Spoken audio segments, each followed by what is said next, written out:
Welcome back to the Strategy Doctor podcast with me, Mark Anthony Peterson. This podcast is the performance-enhancing drug for your company's bottom line. Today's show is part 2 in an 8-part series, Your Mini MBA with Philip Williams of AskPhilipWilliams.com. In the first show, Philip broke down the most important question every business owner should ask. Am I solving the right business problem? Let's pick back up with that interview. Philip, on the first part of our interview, we really focused in on the question, are we solving the right business problem? What happens if a CEO never takes the time to find out where his or her blind spots are? If you are a CEO who doesn't know what his own blind spots or her own blind spots and preferences are, then you will tend to look at the world through your strengths, which you should, but you need to know what your weaknesses are to backfill them. If you're not backfilling your weaknesses and you need to pay attention to the person that you choose to have fill that role, then you will ultimately also end up solving the wrong problem because, hey, if you're a finance guy, everything looks like a math problem. If you're a marketing guy, everything looks like a sales problem. You've got to be willing to backfill your weaknesses so that you can focus on your strengths. That's insightful. I preach that constantly of making sure you stay focused on the areas where you have the greatest impact and outsource those tasks that aren't critical to the long-term success of the business. You're giving us a mini MBA in this interview today. I hope the rest of the audience is taking notes diligently because we are drilling down deep into solving the right problem. So I want to unpack that a little bit more. You grew a company at 50% for 5 consecutive years. Now, tell us 1 or 2 things that you did to solve that right problem and achieve that level of growth. So this kind of blows people's minds when I tell them this, but for the first 27 months, there was not one single employee in that company that had an individual goal. I'll say that again. Not one of my employees in my first 27 months had an individual performance goal. And I know that flies in the face of everything that everybody hears. Yes, I almost fell out of my chair when you said that. Wow. Yeah, I focused madly on the culture of the business. It was very, very important to get everybody aligned with who we needed to be to get things done. And I love to use sports analogies, but you know, in sports, you can often find momentum changes and all kind, the big mo, right? And you can see it in body language of the players where somebody sinks a 3 at just the right moment, and suddenly the game seems to shift the other way. You see a cornerback get beaten on a long pass, and as he's walking back to the huddle, you can see his shoulders down, and you see the receiver who caught that 50-yard pass, he's walking back to the huddle with swagger. What I wanted every guy in my company, every girl in my company to be walking back, and I wanted them to have swagger. And I wanted them to believe that we were a company that grew fast and did the right things in the right way. Well, in sports psychology, they call those monster plays that happen, those are precipitating events.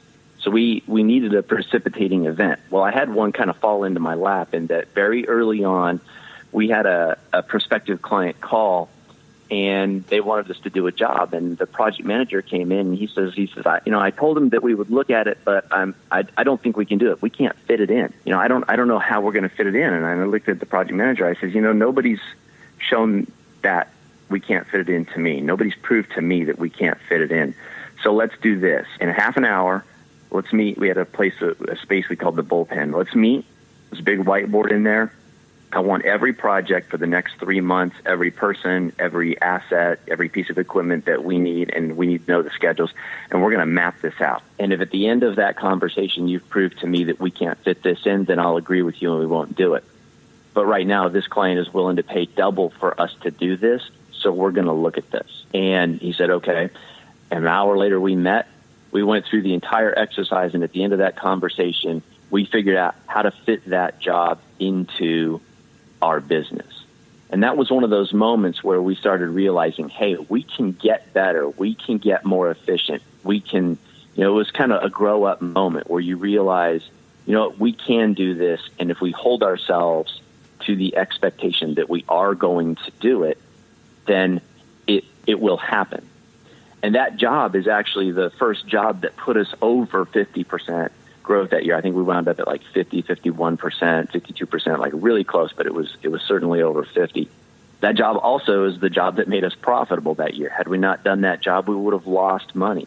Wow. Once we landed that job and that locked in that 50% growth every year, then I went back and I just kept talking about how we were a company that grew at 50% every year. And I talked about it and I talked about it and I talked about it. And I always talked about when we're going to win the next job.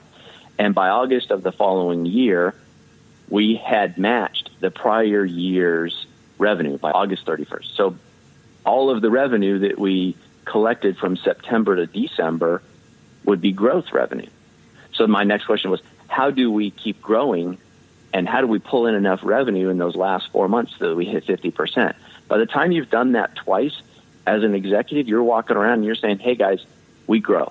That's what we do. We get stuff done for clients and we grow and we grow. And you start talking, and people start to believe that, and they love being part of that. Employees want to be part of a company that is doing something and going somewhere. And so when you can walk around and you talk about it and it's a demonstrated fact and everybody has participated in it, it becomes something that cannot be ignored.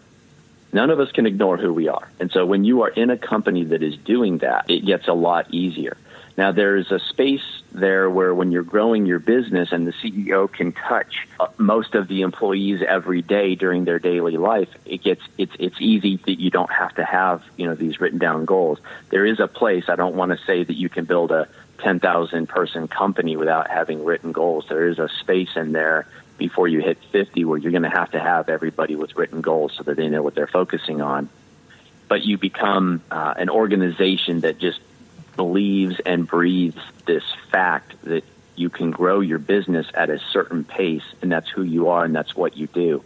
And I will tell you that it makes onboarding a new employee very, very easy. I know for sure that there are some folks that are listening to your show, and if you've ever had, here's how you know if your culture is not in the right place. If you're a lead executive and you have somebody starting in the next week, or you've recently started somebody, and you found yourself at home the night before that person was going to show up for their first day of work, and you thought to yourself, geez, I'm a little concerned what's going to happen when he gets here and Fred gets a hold of him in the lunchroom and nobody's listening. If you're concerned that you have an employee that might tell this person a different version of the story, then you don't have your culture where you want it to be. But that was how we did that. I just focused madly and on this idea that we were a company that grew, and the expectation was that we would grow. And the expectation was that we would fit these projects in and we would somehow get them done. And people start believing that and breathing that and executing that. And then it's no longer just my job because it's now part of the culture. So the culture and this performance metric-driven backbone, anybody can apply that to a business, be it big or small, and create the culture for success. It sounds like what you're saying. So if you're a startup, this should be the first thing you figure out if you want to turn this startup into a business and not have it turn into a job. Yeah, and I'll tell you, there's actually an easy way to find that point where you can build momentum in your business. If you're listening to the show right now, you might not have a new client calling looking to pay you double for a job. You might not have a new invention that is going to go into production next week. So the question is, well, Phil, how do I find this this precipitating event, this 50-yard pass play that my receiver is going to catch and give us that touchdown at the key moment? The point is you got to tap into everybody's belief. Their self-belief that they can do what you're telling them they can do. As entrepreneurs, we're blessed with, Herculean self-belief, right? But not everybody functions in that space. And so the tool that I tell everybody is, hey, go back and look at your financials over the last 12 months and find the the best 3 or 4 months. And let's just as an example use a $1 million business. So let's say if you're a $1 million business, your average revenue is $83,000 a month, right? Right. Well, you might have 3 or 4 months where you did over $105,000. So why can't your business do $105,000 a month every month? I mean, that would be about a 25% growth rate. 25% on Wall Street is amazing. Investors love companies that could do that. Right. So if you say, well, guess what, guys? We did $105,000 4 times last year. My goal is I would like us to start doing that in about 90 days, and I'd like us to do $105,000 every month. But here's the trick. Your employees don't come to work to sell $105,000 worth of products or services every day. They come to work to ship a certain number of boxes of chocolates to customers. They come to work to sell, to put brides in gowns. They come to work to cut a certain number of heads of hair for guys that are going to be married or people that are going to special events. They come to work to give a client something. And so you have to talk about it. So you take your $105,000 and you talk about it in terms of how many clients are we taking care of? And you want everybody to feel like, hey, look, if that bride got her gown from a shop that's not our shop, then she didn't get the best possible experience. And I want every bride that gets married in our town to be outfitted in our wedding gowns. But here's the thing. We're a ways away from every bride, but as an example, 3 or 4 times last year, we put 100 brides in gowns in 3 or 4 different months. So our goal is 100 brides per month are wearing our gown when they go down the aisle. What do we have to do that?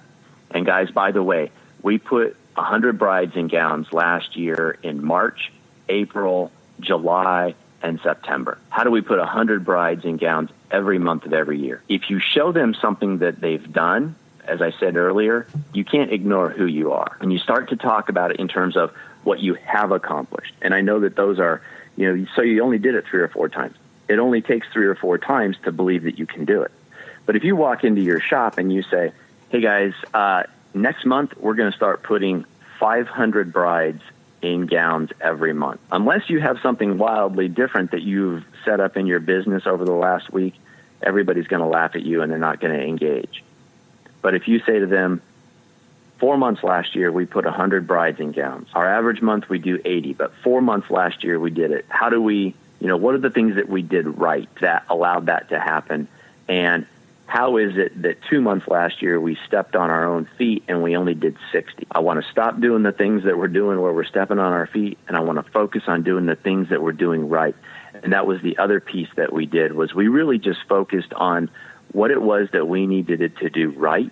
And then we focused very intently on not doing the things where we stepped on our own feet. And so if you talk about winning in a certain way, serving a number of clients, whether it's bridal gowns or boxes of chocolates or T-shirts, hey, I want every little league team in our town to be wearing a uniform that comes from our shop. Great. How do we do that? What does that mean? Well, how do we stop stepping on our own feet?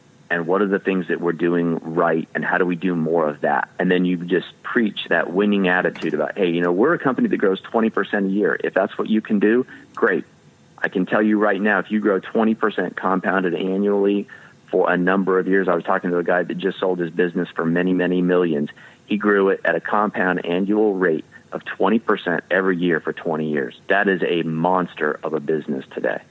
And a publicly traded company came and bought it from him. 20% is nothing to dismiss.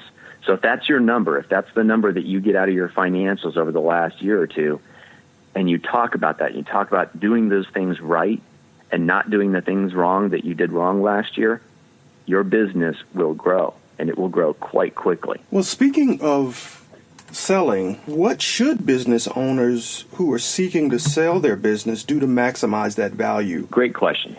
I caution every business owner against or about the practice of what I call ownership accounting. You need to realize that as a business owner, your compensation comes in really about 4 forms. The first one is time, flexibility of time. Although if you're in a growth mode, you may feel like you don't have a lot of time.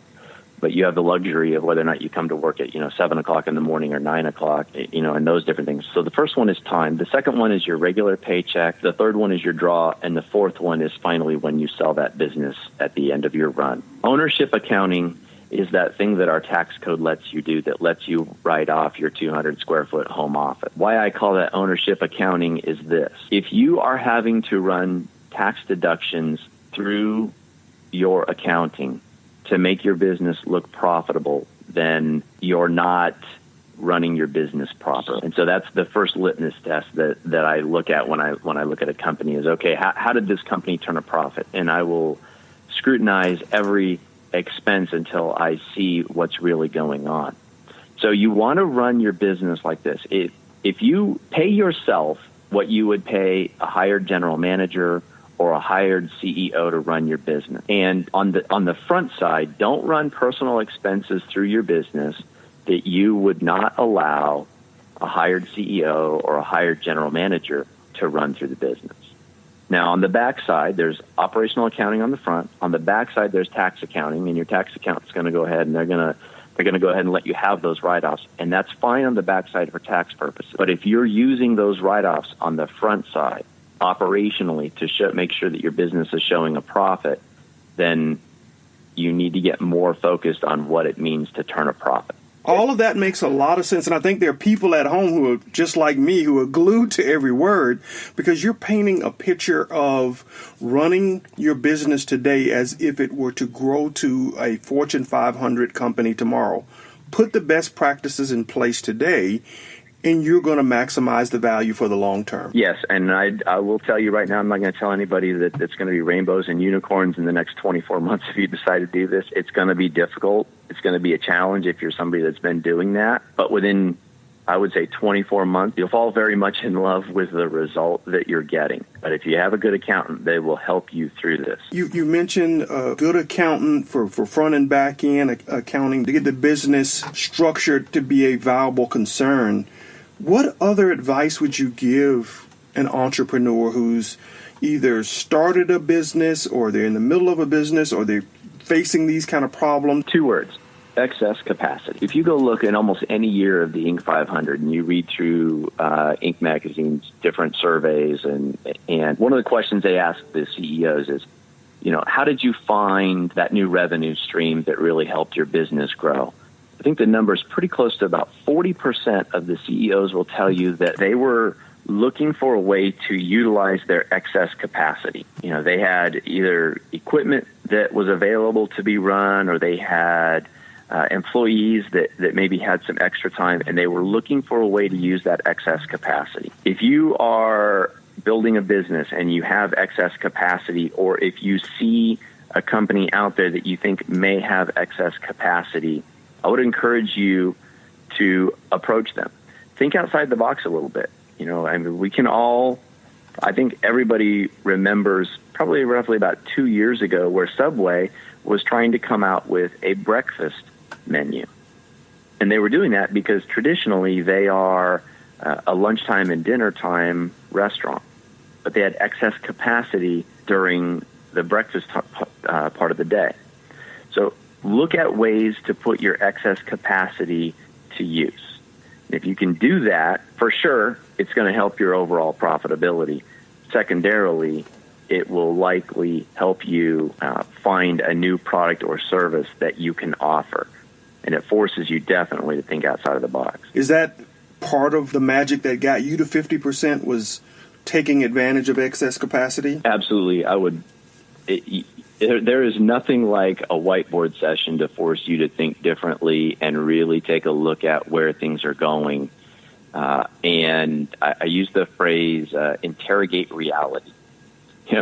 We all have this perception, right? We fall into this flow and a pace, and we think that things are always done a certain way. But using that whiteboard session to interrogate the reality in your business is where you will find excess capacity.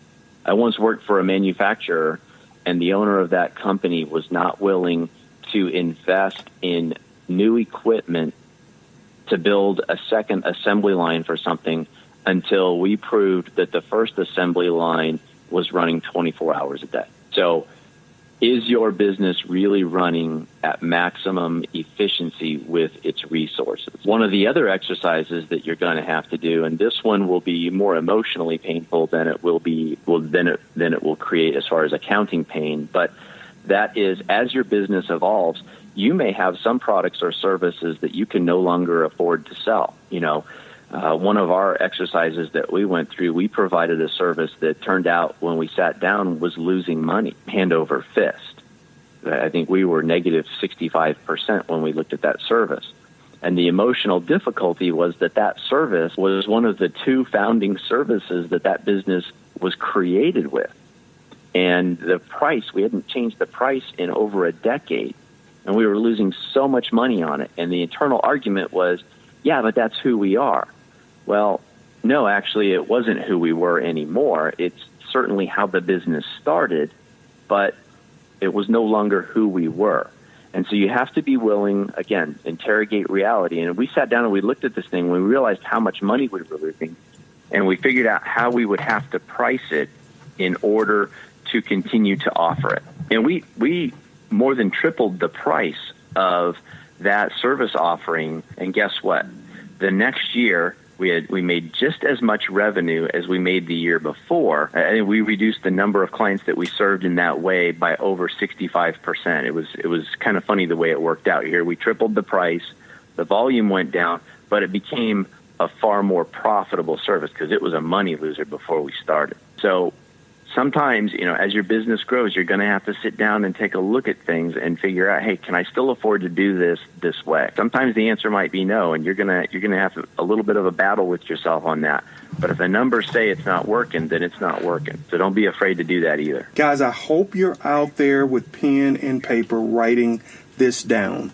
If you're wondering how to define the phrase I say at the end of every podcast, this is how you do it. You put the products on the whiteboard, and even if you're making money, even if it defines the company, Philip's telling you find that excess capacity by rethinking it and looking at whether or not it's bringing enough value to the bottom line. If it's not, you may not need to be doing it, and by giving it up or changing the pricing, you're going to create that capacity or profitability that helps you continue to push that business forward. Keep that service, keep it at its current pricing, and guess what? You might not make it to year 10. Philip, this has been fascinating. I need to schedule you for a second and a third follow-up and make this the mini MBA series because I am getting so much out of this interview. This has been absolutely fascinating. Thank you very much, Mark. I would love to come back. We'll have to take a look at the calendar and see when we can book that up. Absolutely. So in the interim, can you tell our audience where they can find you, how they can reach out to you if they can't wait for the second or third podcast follow-ups?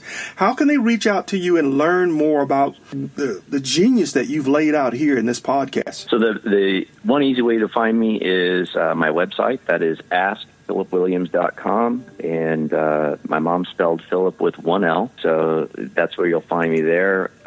Another really good place, reach out to me on LinkedIn. My specific address is Philip-Williams. If you go out to my website, you'll actually find a book called Walk the Talk, where I talk about the different things that you can focus on and the disciplines that it takes to build a business that runs very well and grows at a very respectable rate. Excellent. Now, when they reach out to you, I'm assuming they can engage you and get help with their business? Absolutely. I get into those conversations all the time with folks, and if need be, we'll get on the phone and talk about things in more detail. Sometimes I do answer little questions one-off, and I'm not adverse to doing that either. So, but reach out, connect with me through LinkedIn, and we can get into that conversation. If you connect with me through my website, you'll get an email back that'll give you an address where we can talk and have a conversation that way. That's perfect. Well, sir, thank you so much for spending this time with us on the podcast. I have taken a lot from today's discussion, but the two most important things, first, we got to learn how to ask and answer the right questions. and know that that question is going to evolve over time, and we have to stay true to it in order to continue to disrupt our market. The second is creating capacity. If we want to grow, we got to have capacity, and we have to have a process around prioritizing the work that we perform. And, those two lessons alone are worth the price of admission on this podcast today. And guys, if you have additional questions, you want to bounce ideas, you want to grow at 50% for 5 years, you have the guy right here who did it and then hosted a party for all the people who wanted to buy that company, because there were a lot of them. Thank you, Mr. Williams. We absolutely appreciate it. We look forward to having you back as part of our mini MBA series. It's going to be a lot of fun teaching people how to grow their companies 50% per year for 5 years. Thank you very much, Mark. I've really, really enjoyed our conversation. Thank you. Guys, this concludes show 2 of 8 of our mini MBA series with Philip Williams of AskPhilipWilliams.com. Thank you, Mr. Show. We'll download the show from the show page or from iTunes or Spreaker. That's SPREAKER, and look for The Strategy Doctor, or search by my name, Mark Anthony Peterson. This has been the Strategy Doctor Podcast, the performance enhancing drug for your company's bottom line.